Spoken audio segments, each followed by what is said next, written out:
Buenos días, mis queridos estudiantes. Les doy una cordial bienvenida a la materia de Derecho Penal Internacional.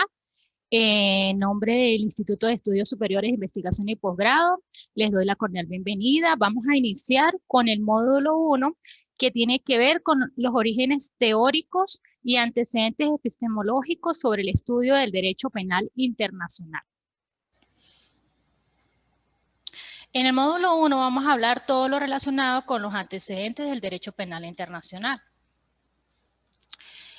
Para poder iniciar con los antecedentes tenemos que definir indudablemente qué es derecho penal internacional y lo entendemos como aquel conjunto de normas supranacionales que se distinguen del derecho interno de cada estado, que no solamente nos abarcan a cada estado, sino a todos los estados. Es una rama del derecho que surge desde el principal juicio de Nuremberg. Después de la Segunda Guerra Mundial, donde ocurrieron tantas muertes, tantos genocidios y el número de muertos fue muy alto, el mundo entero volcó los ojos a establecer una rama del derecho que pudiese juzgar aquellos crímenes internacionales. En aquel momento se creó el Estatuto de Londres, que fue aprobado en el año de 1945, que les permitió juzgar a los criminales nazis con leyes que fueron creados posteriormente. Entonces, esto es algo que tiene mucho para hablar porque recordemos que las leyes deben estar previamente establecidas para poder juzgar a las personas, pero este Estatuto de Londres se aprobó precisamente para poder juzgar a los líderes nazis que participaron dentro de esta guerra. También tenemos la parte de Tokio y posteriormente tenemos el Estatuto de Roma, que es la ley penal con ciertos principios de aplicación y que es sumamente importante y sumamente fundamental para el establecimiento de lo que es hoy en día la Corte Penal Internacional. Entre los principios del derecho penal internacional, que son súper importantísimos, tiene que ver un tema que es el tema de la imprescriptibilidad. No prescriben los crímenes de lesa humanidad ni los crímenes de guerra y mucho menos el genocidio. A pesar de que pasen muchos años, las personas que se ven involucradas en estos crímenes pueden ser juzgados posteriormente, no importando cuántos años hayan transcurrido después de que ocurrió el delito o que se haya participado en cualquiera de estos delitos que son muy graves y que son juzgados por el derecho penal internacional. También tenemos que opera el principio de inadmisibilidad de cualquier tipo de obstáculo para juzgar este tipo de crímenes. O sea, no aplica la amnistía, la prescripción, ni los indultos, ni el perdón, ni la obediencia debida. En estos casos es inadmisible porque estos crímenes no admiten ningún tipo de obstáculos para que puedan ser juzgados. Estos son los principios del derecho internacional, son primordiales, son esenciales para poder mantener la paz y la tranquilidad en el mundo entero. Recordemos que después de la Segunda Guerra Mundial se sentó el precedente para poder crear una Corte Penal Internacional que pudiese juzgar a los estados y a las personas que participaran en cualquiera de estos delitos, que son crímenes muy fuertes y que son de lesa humanidad. Para poder hablar de derecho tenemos también que hablar de justicia. Sí, que según Ulpiano la definió como la constante y perpetua voluntad de darle a cada quien lo que le corresponde. Sí, este es un principio del derecho que nosotros sabemos que está intrínseco junto a la idea de justicia que debe ir de la mano con el derecho. Para continuar hablando acerca de la temática 1, vamos a estudiar en este orden de ideas el derecho de gentes de Roma, que son uno de los principios rectores de la idea de justicia universal. Tenemos el término ius gentium o derecho de gentes que fue utilizado en el antiguo derecho romano. ¿Qué nos permitía hacer? Que nos permitía describir las leyes que regían las interacciones entre los romanos y los no romanos. Es aquel tipo de derecho que se aplicaba precisamente para los romanos y los no romanos. Con base en los principios de justicia natural. Es la parte del derecho público aplicable a sus relaciones con otros pueblos y que ha terminado aplicándose al mundo entero. El derecho de gentes está enlazado directamente con el principio de derecho internacional, porque se aplicaba no solamente para los ciudadanos romanos, sino para todos los tipos de ciudadanos. Por eso es que precisamente es un antecedente, el derecho de gentes es un antecedente para la epistemología y para el estudio del derecho penal internacional. Sentó un precedente para el derecho penal internacional. También se le denomina como aquella parte del derecho público aplicado a las relaciones con otros pueblos y que ha terminado aplicándose en el mundo jurídico.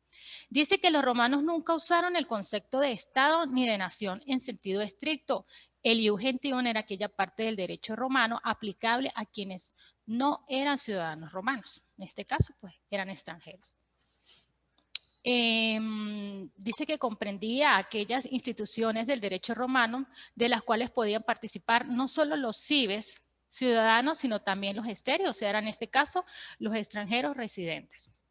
Fue todo aquel conjunto de leyes que para el momento se compilaron y que se aplicaban del mismo modo a todos los pueblos. O sea, no eran aplicados solamente a los ciudadanos romanos, sino que eran aplicados a los extranjeros o a las personas de del exterior. Por eso precisamente se le denominó así y sienta las bases jurídicas del derecho penal internacional porque permite juzgar a personas de los diferentes países. También entre los precedentes tenemos este código, que es uno de los más antiguos. Fue un código sumamente fundamental que sentó las bases del derecho. Él fue un rey de Babilonia que estuvo vigente entre 1730 a 1688 a.C. y él promulgó en el año 40 de su reinado un conjunto de leyes y las grabó en piedra porque para la época pues se grababan y se publicaban en lugares donde todas las personas tuviesen acceso, en todas las capitales, en las plazas donde todas las personas tuviesen acceso y las pudiesen observar y pudiesen conocer cuáles eran los delitos por los cuales podían ser juzgados. Se dice que fue el corpus legislativo más célebre del mundo oriental. Se considera una obra monumental del arte y del derecho y se sustentan las 282 leyes que en ella se inscribieron. También este código revela los procedimientos y la intención del hombre para legislar y realizar una aprehensión estética, según Díaz y Jiménez. Entonces este código fue una obra fundamental, una obra majestuosa del derecho que se publicó hace muchos años por el rey de Babilonia y que también sienta los precedentes del derecho penal internacional. Dice que revela los procedimientos, la intención del hombre por legislar y realizar una aprehensión estética. El código no se distinguía entre la parte civil y la parte penal. También existían leyes que regulaban los asuntos de la vida cotidiana y leyes que castigaban los delitos. También existían multas que eran aplicadas a los ciudadanos, entre otra cantidad de delitos que se cuentan aproximadamente entre más de 200. Se creía que las leyes eran fundamentales y que ningún monarca tenía la capacidad de cambiarlas. Por eso eran escritas en piedra, inmutables y se publicaban en sitios donde todos los ciudadanos tuvieran acceso. Dice que este concepto pervive en la mayoría de los sistemas jurídicos modernos. Al igual que todos los códigos que fueron publicados en el derecho en aquella época y que sentaron los precedentes del derecho actual, tenían su presencia en el origen divino. ¿sí? Se decía que el dios Chamás, dios de la justicia, quien les entregaba las leyes al rey, recordemos que anteriormente todo giraba en torno a la parte divina, a la parte de los dioses. Anteriormente, pues, los sacerdotes eran los que manejaban toda esta parte y se dice que a partir del reinado de este rey, ellos empiezan a perder ese poder. Por otra parte, conseguía unificar criterios, evitando así la excesiva subjetividad de cada juez. Fue tan fundamental este código que aún en Estados Unidos y aún se conservan partes de este código en París y está publicado en Estados Unidos. Se recuerda y se estudia dentro del derecho este código que fue fundamental para la humanidad. Se dice que esto es todo lo que es los antecedentes de la idea de justicia universal. Son los primeros códigos de la humanidad y que van enlazados con el derecho de gentes y que nos permiten tener lo que es hoy en día nuestro derecho penal internacional. Son las bases que, aunque se dieron hace muchos años, ya se empezó a normar las conductas que eran, que debían ser penadas, con castigos que eran algunos muy severos, otros medianamente severos y con multas, dependiendo del delito que la persona infringía. Para continuar, tenemos que hablar de algo que es sumamente fundamental, que es la Declaración de los Derechos del Hombre y del Ciudadano, que se firmó en el año de 1789. Este fue un antecedente del nuevo orden socioeconómico de la humanidad y se estableció como el límite al poder de los principios. Y de allí podemos establecer que el 26 de agosto del 89 es uno de los muchos documentos o uno de los documentos fundamentales que fue firmado durante la Revolución Francesa en cuanto a definir los personales y de la comunidad, además de los universales. Es un ícono de la Revolución Francesa, esta Declaración de los Derechos del Hombre y del Ciudadano. En total, poseía 17 artículos y nos habla de que toda soberanía reside esencialmente en la nación. Se establecieron los principios de libertad, también el derecho a la propiedad, el derecho a la seguridad y el derecho a la resistencia a la opresión. Recuerden que para esta época todavía existían los esclavos y precisamente la máxima por la que se ha luchado desde hace mucho tiempo ha sido por la libertad, que es un principio universal, aunado con el tema de la propiedad, de la seguridad y la resistencia a la opresión. Este código consistía de 17 artículos y es un ícono también en cuanto a los antecedentes del derecho. Posteriormente también podemos hablar de lo que es la Declaración Universal de los Derechos Humanos, que sentó el precedente para el derecho y que fue surgió después de la Segunda Guerra Mundial, que surgió la necesidad de crear esta Declaración Universal de Derechos Humanos que permitiera normar las conductas de los estados para que no se volvieran a repetir las situaciones que se presentaron durante la Segunda Guerra Mundial y que causaron una cantidad de muertes innumerables dentro de los países que participaron.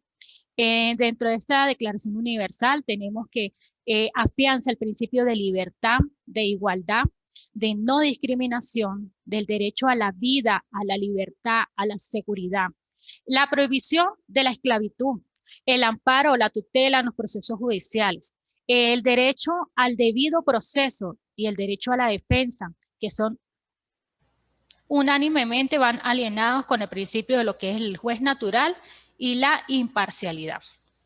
También el principio de libertad de pensamiento, la libertad de opinión, el asilo, el libre tránsito, que es sumamente importante, el derecho al trabajo y a la seguridad social, el derecho a la educación y el estado de inocencia en cualquier proceso, ¿sí?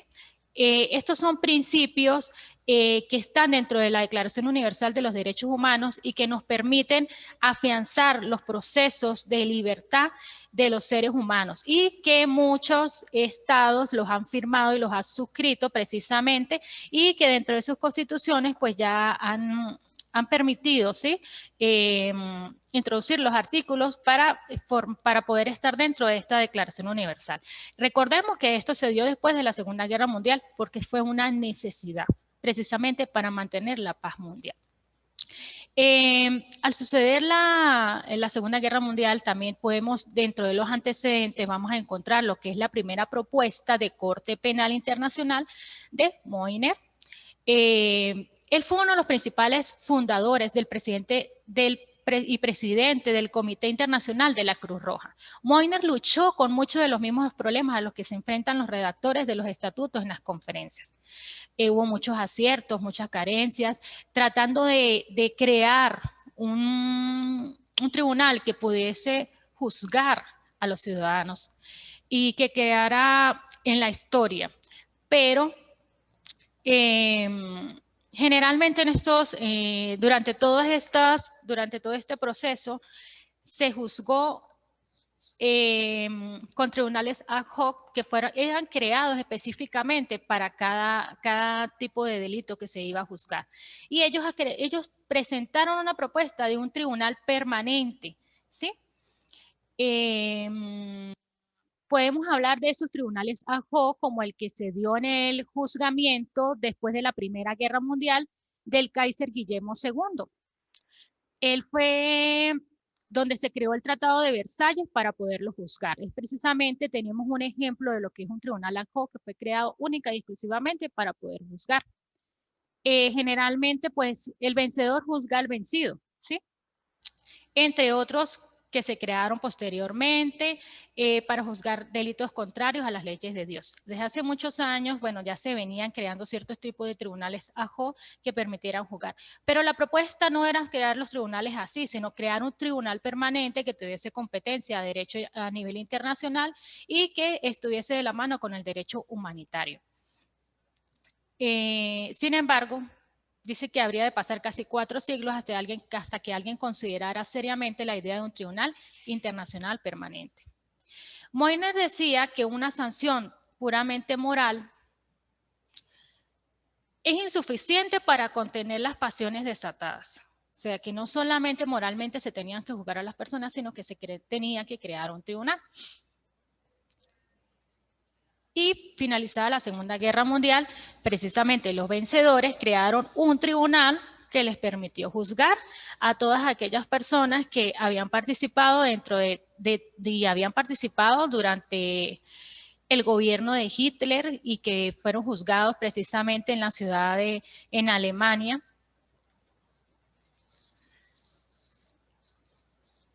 Aquí tenemos parte de la Declaración Universal de los Derechos Humanos, que contiene 30 artículos. Y esto ya lo pasamos, la Declaración Universal de los Derechos Humanos, y precisamente este tribunal se creó después de la Segunda Guerra Mundial con el fin de juzgar, pero existían muchas controversias, cuál era la ciudad en la que se iba a crear el tribunal, dónde se iba a constituir, porque pues el país estaba muy destruido y ellos tenían que ubicar precisamente cuál era la ciudad indicada para poder crear este tribunal. Por eso se toma la decisión de que la ciudad sea la ciudad de Nuremberg, en Alemania, y que precisamente allí cerca estaba una cárcel que todavía estaba en buenas condiciones y empezaron a perseguir y a detener a aquellos líderes que trabajaron conjuntamente con Hitler en este gobierno y que les permitió crear este tribunal. ¿Sí? Esto senta un precedente para el derecho internacional humanitario, para el derecho penal internacional, porque es precisamente un genocidio, crímenes de lesa humanidad y crímenes atroces que se cometieron. Si tienen la oportunidad de ver el link del video que se pasó durante el juicio, pueden observar que fueron atrocidades las que se cometieron precisamente buscando una raza pura, tratando de imponer un ideal que este gobernante tenía, pero causó muchísimas. Entonces los vencedores juzgaron a los vencidos, ¿sí? No se pudieron juzgar todos los líderes porque algunos se suicidaron, otros se escaparon y aquellos líderes que fueron juzgados pues fueron presentados ante un tribunal que estaba constituido pues por varios países que eran los países vencedores. También se estableció un fiscal que era el que establecía la acusación. Este juicio se dice que duró prácticamente casi un año. Fueron varios los imputados y se les identificó uno por uno. Se pasaron muchos días escuchando los testigos, aquellas personas que se presentaron. Dice que se tardó casi 2 días en leer la sentencia.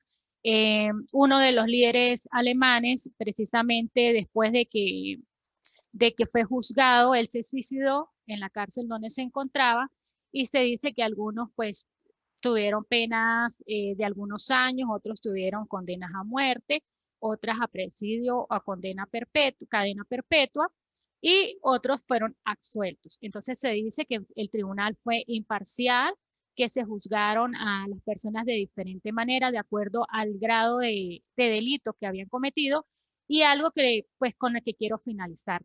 Se dice que es más fácil juzgar a alguien que mató a una persona que a alguien que mató a muchas personas. Y los juicios son necesarios para fortalecer la viabilidad de los sistemas democráticos. afirma la supremacía y los valores éticos y morales y jurídicos de la sociedad. Es por eso que son necesarios para poder fortalecer estos valores y para poder fortalecer los sistemas democráticos. Hubo muchas críticas y hay muchas críticas en cuanto al desarrollo de este juicio, porque precisamente el tribunal se constituyó solo para esto, pero esto sienta el precedente del derecho penal internacional. Son las bases, son los cimientos en los que se basa el derecho penal internacional para la creación de la Corte Penal Internacional, que hoy en día juzga todos estos delitos a nivel internacional. Muchas gracias, los invito a que sigan los links que tienen disponibles en el plan de evaluación para que fortalezcan el aprendizaje y fortalezcan el conocimiento en cuanto a estas temáticas. Es una materia muy bonita, es una materia donde tienen mucho material para leer, porque cada uno tiene su opinión de cómo se dieron este tipo de juicios y si se aplicó el principio de legalidad y todos aquellos principios que se violaron o que según varios autores pudieron ser violados durante estos juicios. Muchísimas gracias. Hasta luego.